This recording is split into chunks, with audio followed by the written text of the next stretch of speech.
यस्य स्मरणमात्रेण जन्मसंसार बंधनात् विमुच्यते। नमस्तस्मै विष्णवे प्रभविष्णवे। गुरुर्ब्रह्मा गुरुर्विष्णु गुरुर्देवो महेश्वरः। गुरुः साक्षात् परब्रह्म तस्मै श्री गुरवे नमः। अवधूत चिंतन श्री गुरुदेव दत्त। भगवान दत्तात्रेयांना नमस्कार करून त्यांच्या चरणी नतमस्तक होऊन आपणा सर्वांनाही प्रेमाने नमस्कार करून मी माझ्या भागवताच्या चिंतनाला प्रवृत्त होतो। या श्रीदत्त भक्ती या यूट्यूब चॅनलवरून आपण श्रीमद भागवतातील एकादश स्कंदात भगवान गोपाल कृष्णांनी उद्धवांना जी अवधूत गीता सांगितली, म्हणजेच भगवान दत्तात्रेयांनी अवधूत अवस्थेमध्ये जे 24 गुरु केले, त्या 24 गुरूंच्याकडून जे जे ज्ञान भगवान दत्तात्रेयांनी प्राप्त करून घेतलं, तेच ज्ञान भगवान दत्तात्रेय महाप्रभू उद्धवांना यदूंना सांगताय। यदूंनी भगवान दत्तात्रेयांना प्रश्न केलाय की आपण असे आनंदित एकटेच या जंगलामध्ये संचार करीत आहात, तेव्हा आपल्या आनंदाचं कारण काय? तेव्हा भगवान दत्तात्रेयांनी सांगितलं की मी आत्मरत आत्मक्रीड माझ्याच स्वानंदामध्ये मग्न होऊन या जंगलामध्ये एकटाच आनंदात राहतो। ह्याचं कारण म्हणजे मी 24 गुरु केले आणि त्या 24 गुरूंच्या ज्ञानानं ज्ञानी होऊन मी असा या जंगलामध्ये आनंदामध्ये राहतो।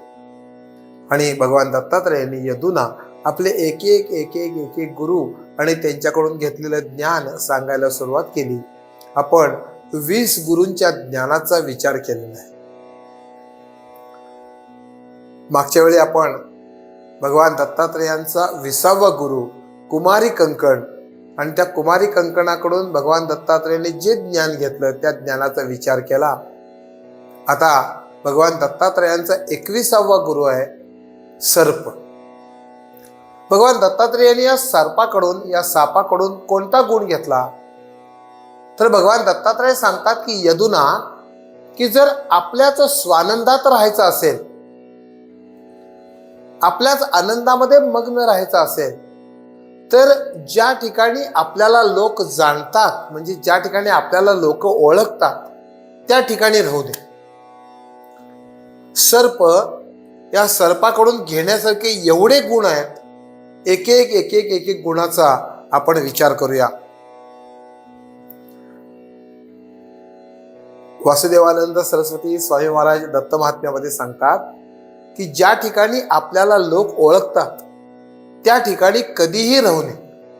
कारण काय होतं की ओळख वाढली, येणं जाणं वाढलं की त्या लोकांच्या बद्दल प्रेम, आपुलकी, माया निर्माण व्हायला लागते आणि नंतर तिथून जायला मन तयार होत नाही।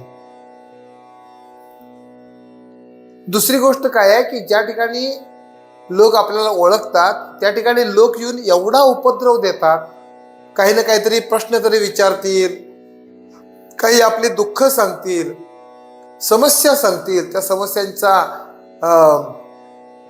समस्या नष्ट कशा कराव्यात याकरता उपाय विचारतील। आणि असं करता करता करता लोक एवढे वाढतात की त्यांच्या समस्या, त्यांचे दुःख निवारण करता करता वेळ निघून जातो आणि आपली जी साधना आहे ती साधना त्या ठिकाणी नष्ट होते। म्हणून साधना करीत असताना साधकांनी या सर्पाप्रमाणे एका जागी राहू नये। साप कधीही एका जागी राहत नाही, तो सारखा आपली जागा बदलतो। सापाकडून अनेक घेण्यासारखा गुण म्हणजे साप आवाज करत नाही। बाकीच्या सगळ्या प्राण्यांना, पक्ष्यांना आवाज आहे। पक्षी कुठल्या ना कुठल्या तरी आपल्या आपल्या आवाजात ओरडतात। जनावर बघा, कुत्र बघा, मांजर बघा, सगळ्यांना आवाज आहे, सगळे बोलतात, परंतु साप कधीही बोलत नाही, मौन असतो। तसं साधना करत असताना परमार्थ मार्गामध्ये साधकांनी मौन बाळगावं। या सापासारखं मौनात राहा। मौनात राहिल्यामुळे होतं काय तर ध्यान लागतं। मन विचाराला प्रवृत्त होतं. या बाहेर फिरणाऱ्या ज्या चित्तवृत्ती आहे ते चित्तवृत्ती अंतर्मुख होतात. म्हणून जास्त बोलू नये. सापाचा आणखी एक गुण म्हणजे साप कधी कळप करून फिरत नाही. सगळे प्राणी बघा, हत्तींचा कळप असतो, हरणांचा कळप असतो, सिंहांचा कळप असतो, पक्ष्यांचा थवा असतो. मनुष्य एकटा राहू शकत नाही, माणसाला लोक लागतात. तसं साप एकटा फिरतो, तो कधीही कळपाने फिरत नाही. या द्वैतात होतं काय तर साधना घडत नाही. म्हणून अद्वैताचा अभ्यास करावा. अद्वैताचा अभ्यास करत असताना एकांतवास हा अत्यंत महत्वाचा आहे. आपण कुमारी कंकणाचा विचार करत असताना यावर आपण थोडा विचार केलाय. तर हा साप काय करतो, एकांतात एकटा राहतो. त्यामुळं काय होतं तर ध्यान घडतं. आणखी एक सापाचा गुण म्हणजे सापाला कान नाहीये, साप ऐकत नाही. तसं आपण सुद्धा जास्त ऐकू नये लोकांचं ऐकल्यामुळं होतंय काय तर विकल्प निर्माण होतो साधनामध्ये. म्हणून काय ऐकायचं लोकांचं ते आपण ठरवायला पाहिजे. फार विचार करून लोक असं काहीतरी कान भरतात.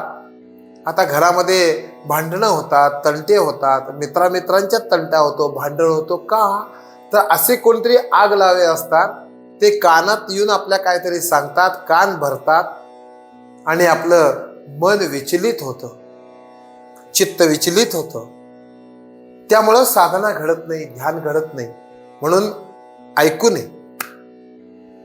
सापाचा आणखी एक मोठा गुण आहे की साप कधीही विनाकारण क्रोध करत नाही. साप कुणाच्या तरी मागं लागलाय आणि त्याचा पाठलाग करून त्या सापानं चावा घेतलाय असं तुम्हाला कधीही दिसणार नाही.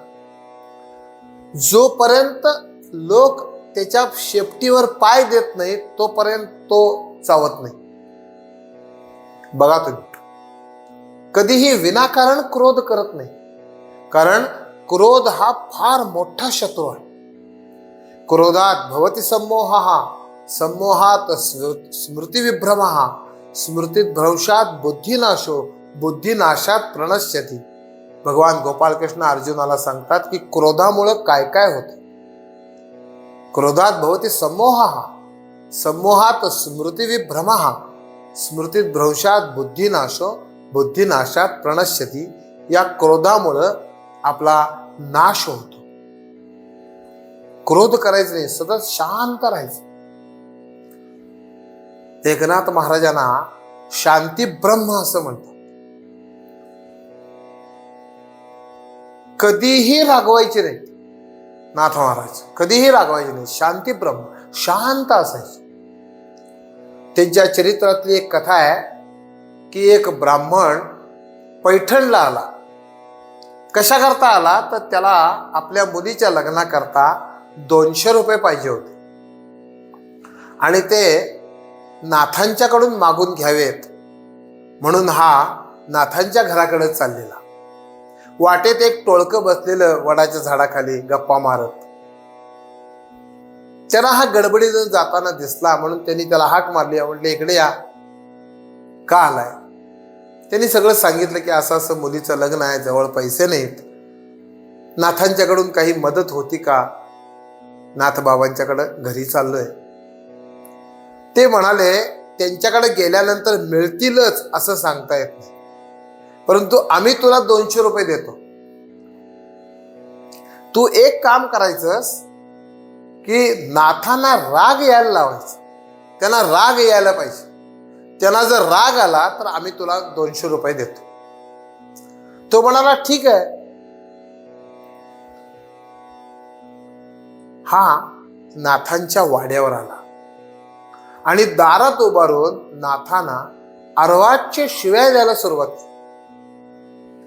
इतक्या शिव्या दिल्या नाथाने सगळ्या शिव्या ऐकून घेतल्या. नाथ बाहेर आले आणि नाथाने त्यांना सांगितलं की गुरुजी, आपण आलेले आहात, हातपाय धुवा, आत या. त्यानं काय केलं तर बाहेर पाय धुतले आणि ते चिखल भरल्या पायानं तो आत आला. आत आला, संपूर्ण घरात चिखल केला आणि सरळ जाऊन नाथांच्या गादीवर नाचायला लागला चिखल भरल्या पायानं. नाथ काही बोलले नाही. शांत, शांती ब्रह्म आहे, शांत. थोड्या वेळानं नाथाने सांगितलं की आता आपण शिव्या देऊन खूप दमलेले आहात, थकलेले आहात, लांबून आलेले आहात, आपण पानं तयार आहे, आपण जेवायला बसा. इतका वेळ इतकं वाईट वागून सुद्धा नाथ रागवत नाहीत. तो विचार करतो की आता काय करावं ह्याला राग येण्याकरता. म्हणून पहिला भात वाढला, त्याच्यावर वरण वाढलं आणि गिरिजा मातोश्री, या नाथांची पत्नी गिरिजाबाई, या आईसाहेब तुपाची वाटी घेऊन आल्या आणि प्रत्येक पानावर त्यांनी तूप वाढायला चालू केलं. आणि ह्याच्या पानावर तूप वाढून त्या पुढच्या पानावर गेल्याबरोबर हा पानावरनं उठला आणि आईसाहेबांच्या पाठीवर बसला. आईसाहेबांच्या पाठीवर बसला. नाथाने आईसाहेबांना सांगितलं की गिरिजाबाई सांभाळा, म्हटले बाळ लहान आहे. गिरिजाबाईंनी सांगितलं की हरिपंतांना पाठीवर घेऊन वाढायची मला सवय आहे, म्हटले काही काळजी करू नका, बाळ पडणार नाही. हे ऐकल्याबरोबर त्याच्या लक्षात आलं की आपली काय चूक झाली. आई साहेबांच्या समोर आणि नाथांच्या समोर साष्टांग नमस्कार घातला. गळा गळा गळा गळा डोळ्यातून अश्रुधारा व्हायला लागल्या. नाथ महाराजांना प्रार्थना करतायत की नाथ महाराज, माझं चुकलं, मी असं वागायला नको होतं. वाईट लोकांच्या सांगण्यावरून आपल्याला राग यावा याकरता मी तुम्हाला शिव्या दिल्या, मातीच्या पायानं तुमच्या गादीवर नाचलो, आई साहेबांच्या पाठीवर चढलो, परंतु तुम्ही रागावले नाहीत, मला क्षमा करा. तेव्हा त्यानं सांगितलं की माझ्या मुलीच्या लग्नाकरता मला 200 रुपयाची आवश्यकता आहे. म्हणून लोकांनी मला सांगितलं की नाथ महाराजांना रागवायला लाव. नाथ महाराज म्हणाले की अगोदर सांगायचं नाही काय, म्हणले आता आपण असं करूया, म्हणले तुम्ही पुढे पळा, काठी घेऊन मी तुमच्या मागं पळतो. मी रागवलेलंच पाहिजे की नाही, तुम्हाला लोकांनी मला रागवलेलं बघायचं आहे की नाही, मग तुम्ही पुढे पळा, म्हणले मी काठी घेऊन तुमच्या मागं पळतो. राग आपल्या हातात पाहिजे. रागानं विचारलं पाहिजे अगोदर मी येऊ काय म्हणून. राग गेल्यानंतर आपल्याला पश्चाताप होतो.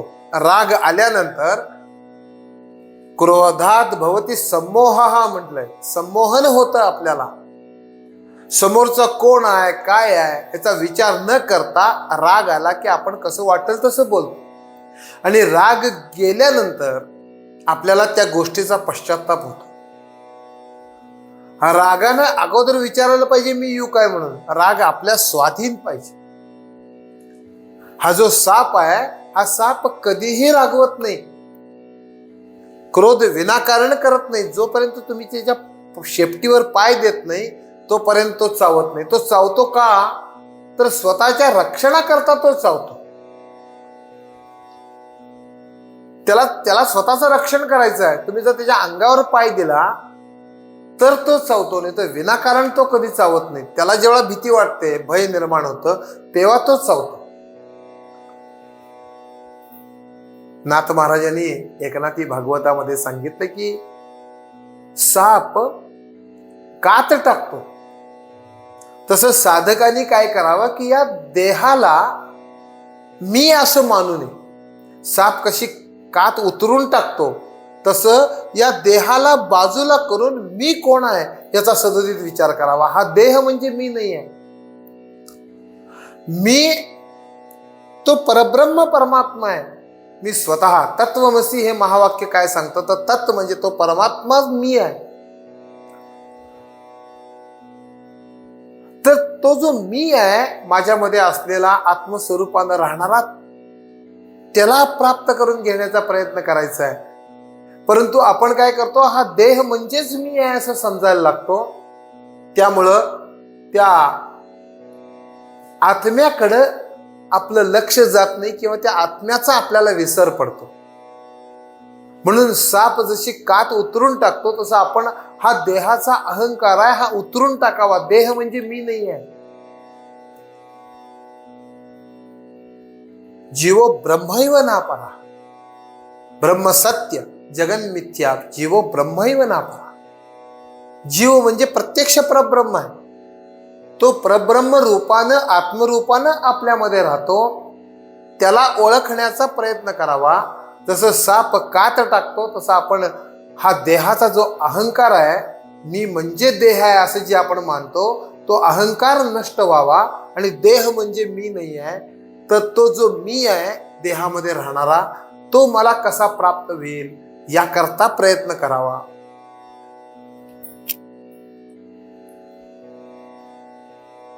साप अतिशय गुप्तपणाला राहतो. इतर प्राणी गुप्तपणाला राहत नाही. बघा, कुत्री रस्त्याने फिरत असतात, मांजरं रस्त्याने फिरत असतात, जनावरं रस्त्याने फिरतात.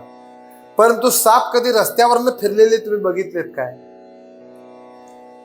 तर साप आपल्याला दिसतील असे कधीही फिरत नाहीत. आपल्या जवळून निघून जातात, परंतु आपल्याला कळत नाही साप निघून गेलाय. आवाज करत नाही, गुप्तपणाला राहतात, कुणालाही दिसत नाहीत शक्यतो. तसं आपण गुप्तपणाला राहावं. मी कोण आहे हे लोकांना कळता उपयोग नाही. आता आज झालंय कसं, तर मी मी मी मीच आपण सारखं बोलत असतो. मी कोण आहे, मी कसा आहे, मला लोकांनी मान द्यायला पाहिजे, लोकांनी माझा उदो उदो करायला पाहिजे, लोकांनी माझा सत्कार करायला पाहिजे, लोकांनी मला मान द्यायला पाहिजे. त्यामुळे होतंय काय, तर या देहाचा अहंकार वाढतो आणि परमार्थ मार्गामध्ये आपली प्रगती होत नाही. परमार्थ मार्गामध्ये जेव्हा आपण चालत असतो, परमार्थ मार्गाकडे जेव्हा आपण वाटचाल करतो, ज्ञान मार्गामध्ये आपण वाटचाल करतो, तेव्हा देहाभिमान कमी कमी होत जायला पाहिजे. समशत्रौचे मित्रैचे तथा मानापमानयोः शीतोष्ण सुखदुःखेषु समसंग विवर्जितः. अशी स्थिती ही भक्ताची सांगितलेली आहे भगवद्गीतेमध्ये देवाने अर्जुनाला. मला भक्त कसा आवडतो, हा साप जसा गुप्तपणानं राहतो तसं समाजामध्ये आपण गुप्तपणानं असावं. सारखं मी मी मी मी मी मी करू नये.